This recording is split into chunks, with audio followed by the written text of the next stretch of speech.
नमस्कार दोस्तों, स्वागत है मेरे YouTube channel PK the socialist पर।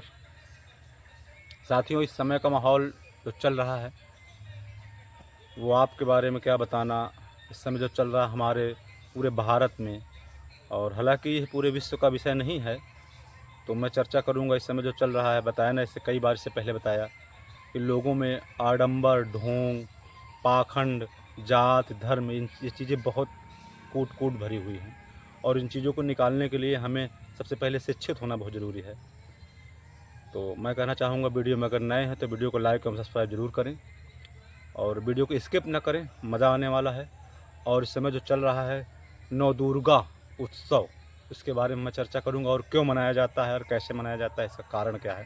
हालांकि इसके पीछे बहुत सारी कहानियाँ बनी हुई हैं, लेकिन जो एक कहानी है जो हम बात करते हैं कि ये नवरात्रि, नौ दुर्गा, ये कैसे मनाया जाता है, क्यों मनाया जाता है, और ये कब से प्रचलन हुआ है।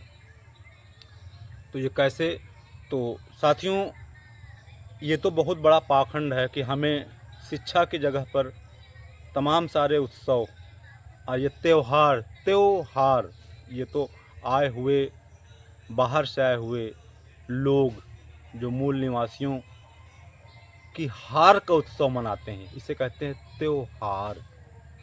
हम लोग मूल निवासी हैं, ओबीसी, एससी, सभी मूल निवासियों के हार का जो उत्सव मनवाते हैं, इसे कहते हैं त्योहार। और जैसे आप गणेश उत्सव जो मनाया गया था पिछले महीने, फिर इसके बाद सावन के सोमवार जो हम लोगों को, कभी शिक्षा की यात्रा रैली नहीं निकाली गई। शिक्षा में स्कूल जाने वाले लोगों के ऊपर कभी हवाई जहाज़ से फूल नहीं बरसाए गए हैं, ना ही शिक्षा स्कूलों को और बढ़ावा देने के लिए ऐसा किया जा रहा है, बल्कि और स्कूल बंद किए जा रहे हैं। यूपी के अंदर तो ऐसा किया जा रहा है कि और स्कूल बंद किए जाएं। इसका आगे वीडियो दूंगा मैं, लेकिन आज विशेष चर्चा केवल नवदुर्गा के बारे में बताने जा रहा हूँ। नवदुर्गा क्यों मनाई जाती है, नवरात्रि क्यों मनाए जाते हैं, इसके बात करते हैं। क्या सभी लोग ये जो चल रहा है इससे संतुष्ट हैं? इसका क्या कारण है?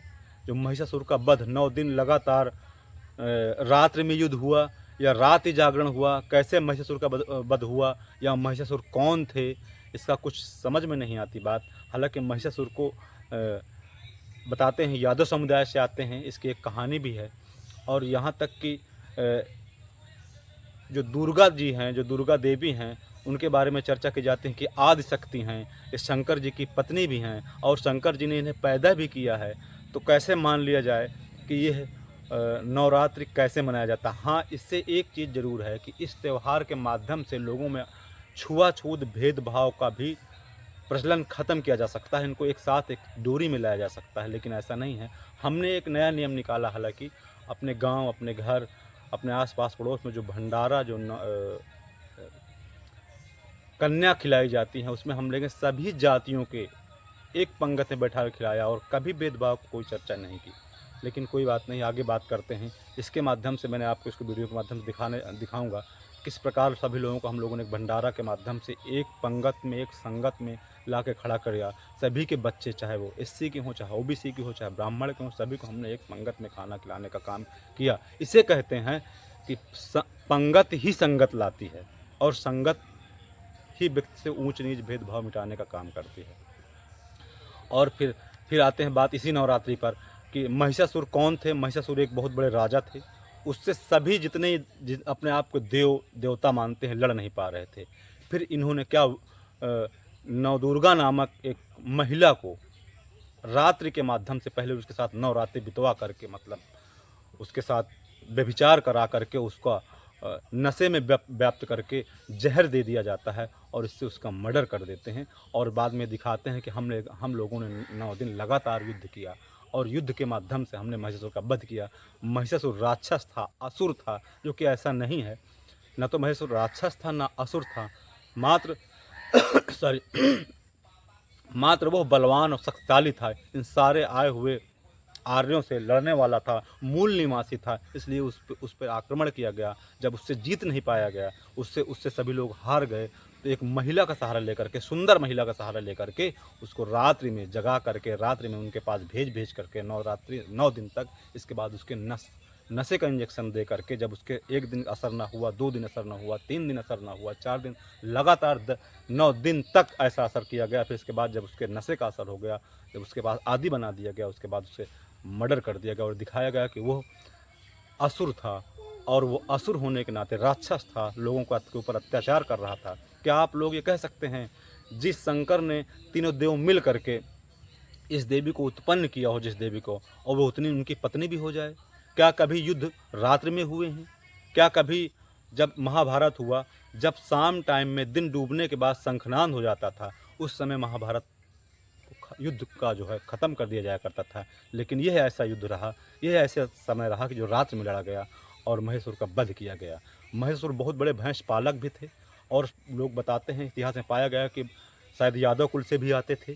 तो मैं सभी लोगों से निवेदन करूंगा कि आप लोग, हम लोग उन पाखंडियों से दूर रहें जो हमें वेद, पुराण और उन चीज़ों से में फंसाए रखे हुए हैं, जो वेदों की बात करते हैं। वेदों में किसी भी देवता का वर्णन नहीं है, ना वेद में किसी भी उन चीज़ों का वर्णन है जो आडंबर में छिपा हुआ है। इनसे कहा जाता है अगर कि आप वेद को मानिए, तो ये लोग वेद को ही मानने को तैयार होते हैं, लेकिन वेदों के अनुसार चलते नहीं हैं। तो हम लोग पाखंड, आडंबर और रूढ़िवादिता में ना फंसे और हम लोग ये जाने समझे कैसे इस प्रकार इससे निकला जाएगा हमें, और किस प्रकार शिक्षित बने। बाबा भीमराव अम्बेडकर साहब जब से संविधान लिखे, ना तो कोई मैल से पैदा हो रहा है, ना तो कोई आशीर्वाद से पैदा हो रहा है, ना कोई मुख से पैदा हुआ। सारे अवतार ख़त्म कर दिया उन्होंने संविधान लिख करके। यही तो जानने का विषय है, क्या इससे पहले भी ऐसा हुआ है? जब तक मूल निवासी लोगों को यानी शूद्रों को नीचा दिखाया गया, तब तक सारे अवतार हुए। लेकिन जब से संविधान लिखा गया, भीमराव अम्बेडकर से महापुरुष हमारे समाज को मिले, तब से ना तो हमें कोई अवतार मिल रहा है, ना कोई मुख से पैदा हो रहा है, ना कोई मैल से पैदा हो रहा है, ना किसी के ऊपर हाथी का सर लगाया जा रहा है। तो तमाम सारे ऐसी भ्रांतियाँ हैं कि जो कि हमें दूर करना है। और मैं लोगों से निवेदन करूँगा, अभिभावकों से, देशवासियों से, नौजवान साथियों से, महिलाओं से, कि हम लोग रूढ़िवादियों से आगे निकलें, पाखंड से आगे निकलें और शिक्षित बने, सुव्यवस्थित रहें, संगठित बने। जय मूल निवासी, जय भीम, जय भारत, जय संविधान, जय हिंद।